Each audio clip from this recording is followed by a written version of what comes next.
Coucou tout le monde, je suis très heureuse de vous retrouver aujourd'hui pour un petit tuto pour la mise en couleur en fait des... Alors je vais partir sur la planche, hop, sur la planche de Lorelai Design Boutique parce que vous avez été très nombreuses à me demander. J'ai fait en fait la mise en couleur de ces petits tamponnages hier soir.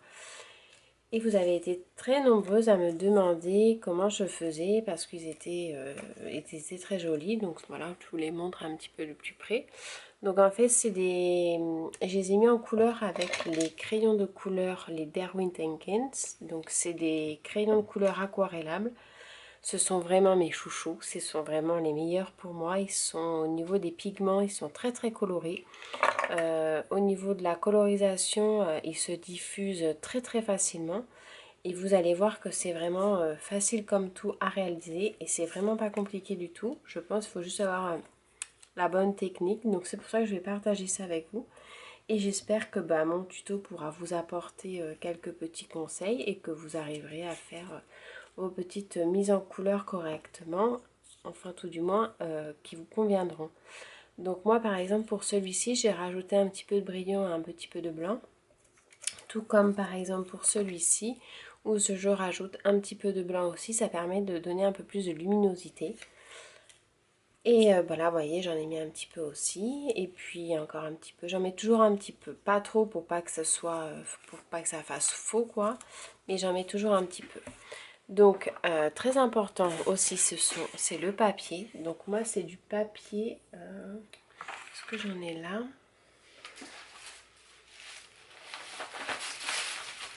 Hop, voilà, c'est du papier comme ça, tout simplement. C'est du papier de la marque U qu'on trouve en grande surface. Et c'est du papier à dessin à grains. Donc le grain n'est pas trop épais. Il faut qu'il y soit un petit peu parce que ça permet d'avoir une accroche au niveau du crayon. Et c'est du 224 grammes. Donc c'est pas du trop épais mais pas du trop fin non plus, ce qui est quand même un petit peu important. Donc on va commencer par... Donc je vais reprendre les mêmes couleurs qu'hier parce que mes crayons je les avais pas rangés, ils sont là. On va commencer par ce petit lapin. Donc je vais essayer de vous faire un zoom pour que vous puissiez bien le voir. Donc voilà. Il faut juste que... Hop.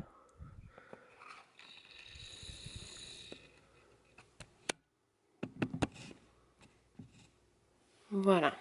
Et donc je vais commencer par celui-ci. Donc quand je fais de la mise en couleur, alors autant quand je fais de la mise en couleur en godet, j'utilise jamais ces crayons-là, enfin ces pinceaux à réservoir d'eau parce que j'aime pas du tout. Je n'aime pas tremper ma pointe directement dans le godet parce que pour mélanger avec les autres, il y a toujours des résidus qui restent. Par contre, quand je fais de la mise en couleur à l'aquarelle, au crayon de couleur, je trouve qu'ils sont juste super. Donc j'utilise un pinceau à réservoir d'eau. Donc là, c'est la marque... Je sais plus. Je sais plus, c'est même pas écrit dessus. Donc après c'est ce que vous trouvez à la Fourmi Créative, hein, parce que souvent j'achète là-bas. Donc voilà pour le pinceau. Et pour les crayons, donc on va partir sur ceux-là. Je vais refaire mes tests. Donc ça c'était le gris. Donc j'essaye toujours à côté. Hein. Voilà, vous voyez là c'est un gris en fait qui est assez foncé. Donc il va falloir le travailler vraiment, mais ça va être très succinct. Donc en fait, c'est très facile avec ces tampons parce que vous avez déjà toutes les ombres d'ombre qui sont marquées avec l'encre. Donc là, pareil, j'ai tamponné à la Versafine pour qu'elle puisse résister à l'eau pour pas que le tampon bave. Donc je vais juste faire quelques petits coups de crayon sur les parties un peu plus foncées du tampon. Mais j'appuie vraiment pas parce que c'est quand même une couleur foncée. Donc je fais vraiment juste un petit peu repasser sans trop appuyer. Et toujours en faisant un mouvement, en fait, avec mon crayon, je ne fais pas des traits bien prononcés comme ceci. J'essaye d'aller en fait dans le sens du mouvement que je veux lui donner. Et je fais toujours des jetés, j'appelle ça. Donc par exemple ici, je ne vais pas faire comme ça, je vais faire... Voilà, je pars de là et je jette vers le haut. Ça permet de donner en fait un petit peu de mouvement au dessin.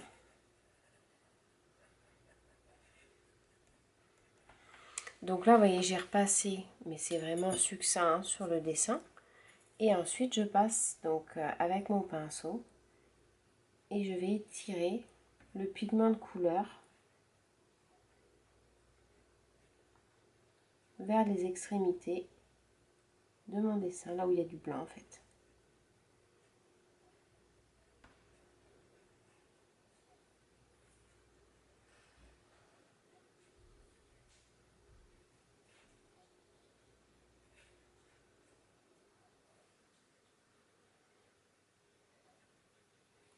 Et voilà.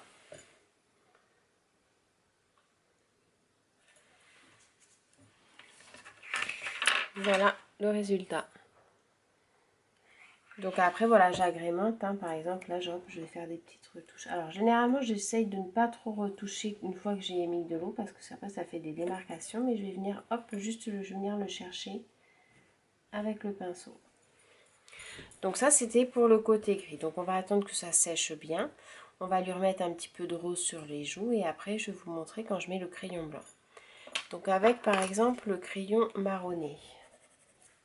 Donc je regarde quelle couleur ça donne. Donc c'est un marronné qui tire un petit peu vers le orange.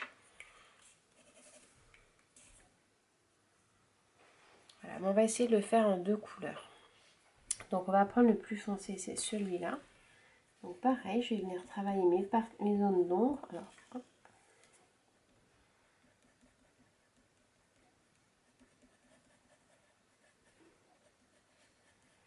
Et par exemple pour la queue, c'est important de bien venir partir du bas et remonter. Et le bas, le haut du moins, partir du haut et redescendre. En faisant des petits traits comme ça, pas en faisant des arrêts nets.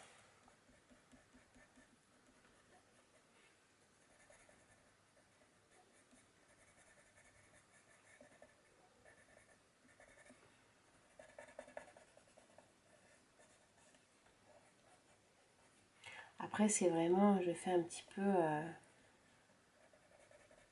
peu au feeling aussi, hein, en fonction du dessin, comment je veux, la couleur que je vais lui donner. Donc là, j'ai pris mon crayon un peu plus clair et je vais venir juste en pointe de ce que j'ai déjà fait. Je vais vous montrer avec la queue parce que il y a une surface un peu plus longue. À colorier, c'est plus facile. Donc toujours bien essuyer son pinceau. Et en fait, je vais venir du plus clair vers le plus foncé. Et après, en fait, quand vous voyez par exemple là, je ne fais pas des grands traits, je fais mon jeté et hop, je vais laisser un petit peu tapoter pour faire un petit peu de pigment là où je veux. Donc là, par exemple, je commence du plus clair. Hop, je vais chercher les extrémités et après, je reviens dessus et je tapote en fait. C'est vraiment au fur et à mesure qu'on s'entraîne qu'on arrive. C'est vrai que j'ai du mal à expliquer comment je fais. Hein. J'essaie de vous montrer, mais je réfléchis pas trop. En fait, ça vient tout seul. Hop.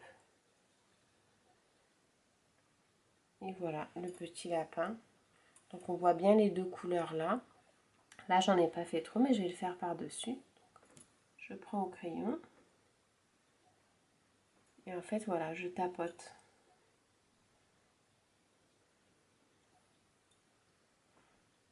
Et bien travailler les jeux d'ombre.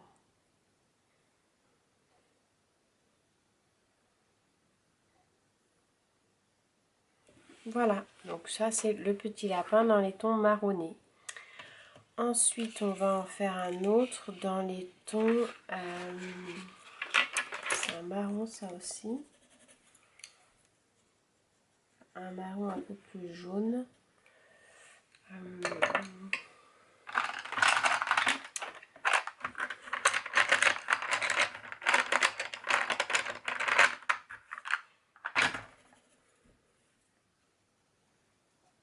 Il est un petit peu bleuté. On va essayer comme ça. Allez, on va essayer dans les tons un petit peu bleutés. Je vais regarder.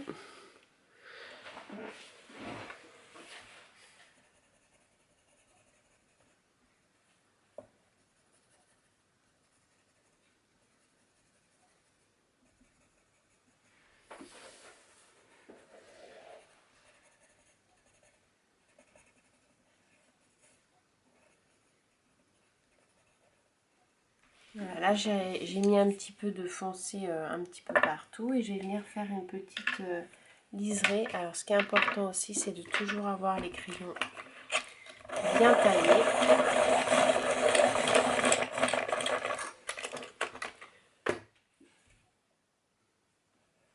Donc là je vais faire juste les liserés où je veux sur les extrémités. Donc je vais faire les oreilles, les pattes, la queue là.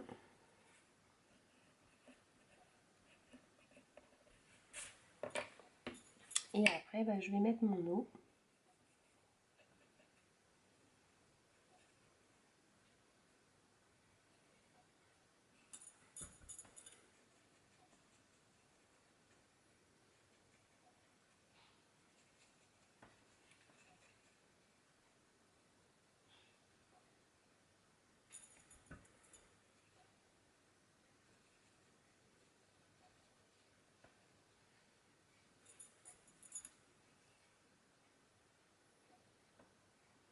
Et là je vais venir chercher du coup le bleu tout doucement en faisant des petits cercles pour pouvoir donner un petit peu de reflet, mais pas que mon lapin devienne bleu, hein. C'est pas le but.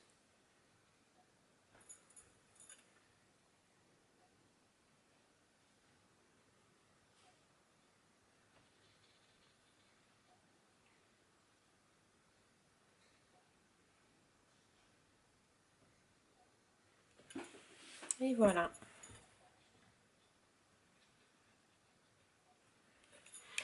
Donc maintenant qu'on a fini la colorisation, ce que je vais faire, c'est que je vais ressécher et je vais prendre le rose, donc c'est le 520.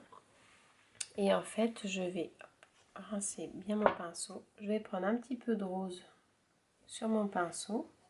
Alors pas trop, donc je dégorge un petit peu là, juste pour faire le rond des petites pommettes. Ça leur donne une bonne mine, je trouve.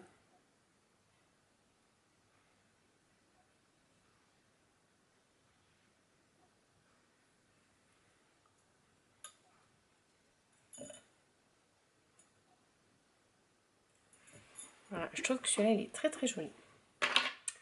Donc voilà, donc on sèche bien à nouveau. Et ensuite, on va travailler le blanc. Donc je prends le feutre.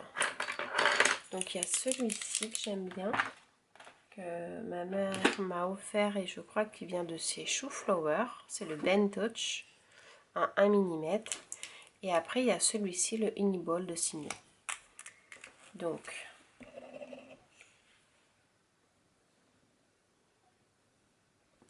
il faut faire des traits, mais pas trop épais, pas trop prononcés. Ça c'est pareil, c'est un petit peu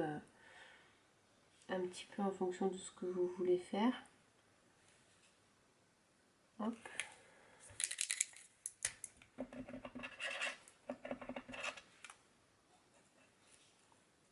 Et celui-ci il est un peu plus épais.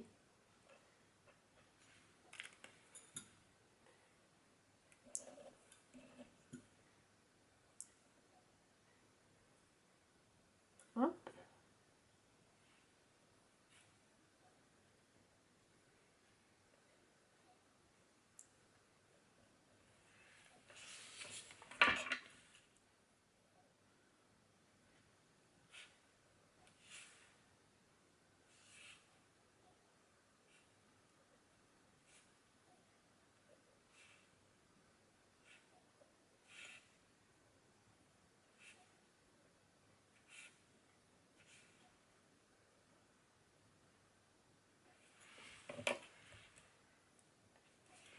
Et voilà.